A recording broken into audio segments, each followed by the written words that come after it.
আউযু বিল্লাহি মিনাশ শাইতানির রাজীম বিসমিল্লাহির রহমানির রহিম। সুপ্রিয় সুধীমণ্ডলী, আসসালামু আলাইকুম ওয়া রাহমাতুল্লাহি ওয়া বারাকাতুহু। আজকে আমি আপনাদের সামনে অত্যন্ত গুরুত্বপূর্ণ একটি বিষয় উপস্থাপন করার চেষ্টা করব। বিষয়টি হলো কবর আযাব থেকে বাঁচার সহজ উপায়। পরকালের অনন্তকালের জীবনের জন্য আমাদের প্রথম স্টেশন হচ্ছে কবর। শুধুমাত্র যাদের উপর কিয়ামত কায়েম হবে তারা ছাড়া আর সকলকেই এই কবরের মধ্য দিয়ে পরকালের জীবন শুরু করতে হবে। প্রথমে এই স্টেশনটা যদি নিরাপদে পার করতে পারা যায়, মোটামুটি আশা করা যায় রোজ কিয়ামতের দিন হাশর ও মিজানের সময়ও তিনি নিরাপদে পার করতে পারবেন। তাই আমাদের সকলের চেষ্টা করা উচিত কবরের জীবনে যাতে করে শান্তিতে থাকতে পারি তার জন্য আত্মনিয়োগ করা।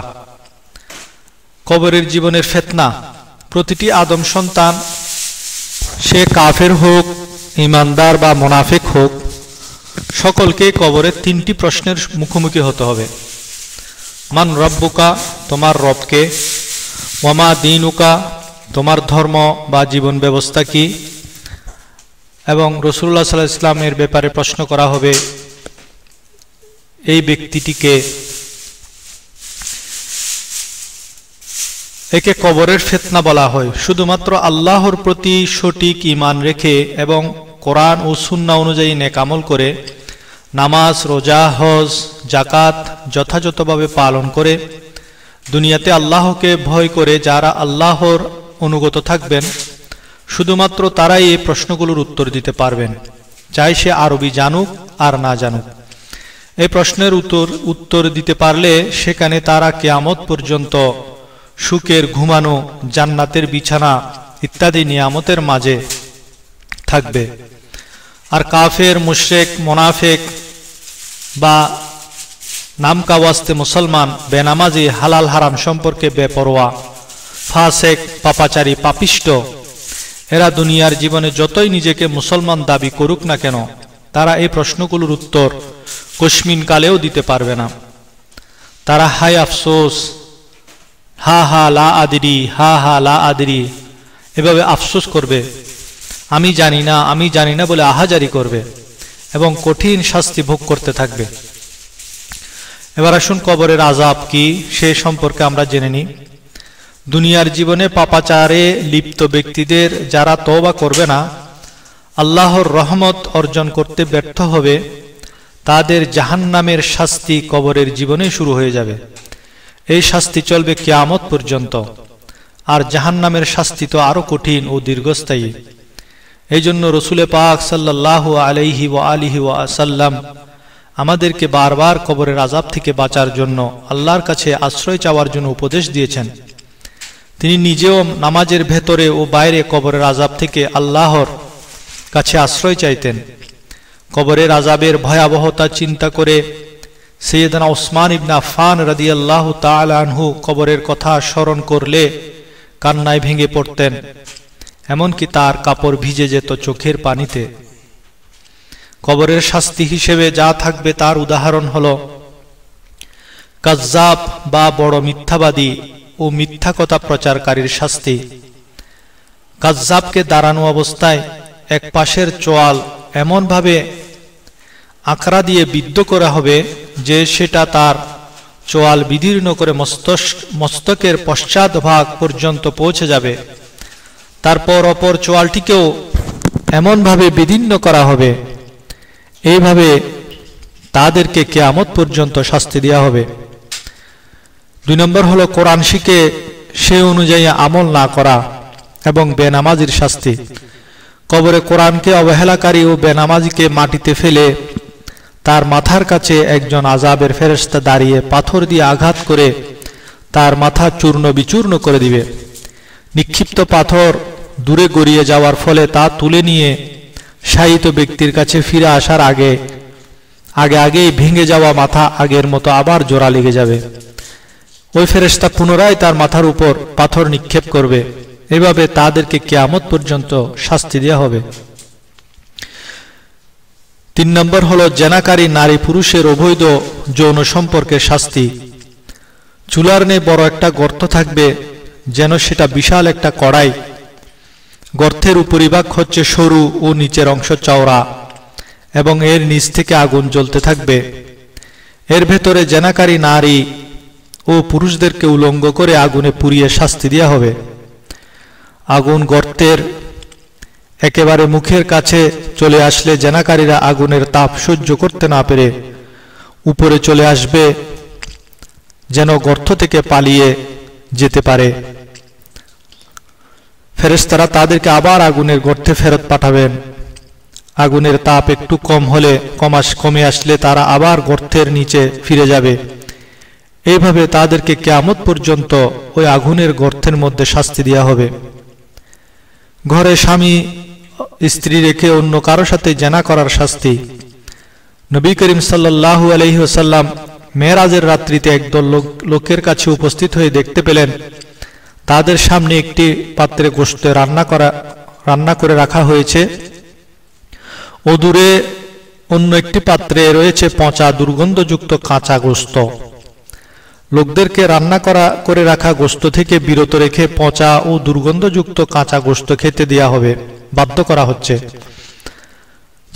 তারা চিৎকার করছে এবং একান্ত অনিচ্ছা সত্ত্বেও তা থেকে ভক্ষণ করছে। নবী করিম সাল্লাল্লাহু আলাইহি ওয়াসাল্লাম জিব্রাইল ফেরেশতাকে জিজ্ঞেস করলেন, এরা কোন শ্রেণীর লোক? জিব্রাইল আলাইহিস সালাম বললেন, এরা আপনার উম্মতের ওই সমস্ত পুরুষ যারা নিজেদের ঘরে পবিত্র ও হালাল স্ত্রী থাকা সত্ত্বেও অপবিত্র এবং খারাপ মহিলার সাথে রাত কাটাত। এবার আসুন, সুদখোরের শাস্তি কি হবে। জাহান্নামের একটি রক্ত প্রবাহিত নদী আছে, যার মাঝখানে সুদখোর দাঁড়ানো থাকবে। নদীর তীরে একজন ফেরেশতা থাকবে, যার সামনে অনেক পাথর থাকবে। সুদখোর রক্তের নদী থেকে বের হয়ে আসার জন্য তীরে আসার চেষ্টা করলে তীরে দাঁড়ানো আযাবের ফেরেশতা সেই ব্যক্তির মুখ বরাবর পাথর নিক্ষেপ করবে। এতে সুদখোর আবার নদীর মাঝখানে চলে যাবে। এমনভাবে যতবার সুদখোর তীরে উঠে আসতে চেষ্টা করবে, ততবার ওই ফেরেশতা তার মুখ বরাবর পাথর নিক্ষেপ করে পূর্বস্থানে ফিরে যেতে বাধ্য করবে। এইভাবে তাদেরকে কিয়ামত পর্যন্ত শাস্তি দেওয়া হবে। এই হাদিসটি বুখারী শরীফের জানাজা অধ্যায়ের একটি হাদিস। এছাড়া উহুদ পাহাড়ের সমান ওজনের হাতুড়ি দিয়ে মাথায় আঘাত করা, বিষাক্ত সাপের দংশন, বিচ্ছুর কামড় ইত্যাদি শাস্তি থাকবে কবরে। কবর আযাব হওয়ার কারণ কি? আসুন আমরা জেনে নিই কি কারণে কবর আযাব হয়ে থাকে। কবরের আযাব হওয়ার কারণ হচ্ছে দুনিয়ার জীবনে কবিরা গুনাহ বা বড় বড় পাপ কাজে লিপ্ত থাকা, কবিরা গুনাহতে লিপ্ত থাকা এবং তওবা না করা, সংশোধন না করে মৃত্যুবরণ করা। হাদিসে বিশেষ দুটি কারণ উল্লেখ করা আছে। সেই দুটি পাপকে মানুষ ছোট মনে করে, কিন্তু অনেকেই এই দুটি পাপ কাজের কারণে আযাবে লিপ্ত হয়। এই ছোট পাপগুলি সম্পর্কে হাদিস শরীফে আছে। একটি হলো চুগলখড়ি করা, একজনের গীবত আরেকজনের কাছে বলে মানুষের মাঝে ঝগড়া বিবাদ ও হিংসা বিদ্বেষ সৃষ্টি করা। 2 নম্বর হলো পেশাবের অপবিত্রতা থেকে সাবধান না থাকা। একদা রাসূল পাক সাল্লাল্লাহু আলাইহি ওয়াসাল্লাম মদিনা বা মক্কার কোনো একটি বাগানের পাশ দিয়ে অতিক্রম করছিলেন। তথায় তিনি দুজন এমন মানুষের আওয়াজ শুনতে পেলেন যাদেরকে কবরে শাস্তি দেওয়া হচ্ছিল।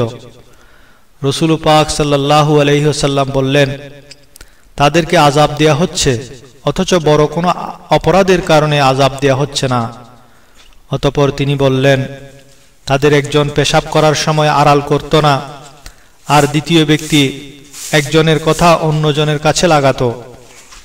এই হাদিসটি বুখারী শরীফের কিতাব উজুর অধ্যায়ের মধ্যে রয়েছে।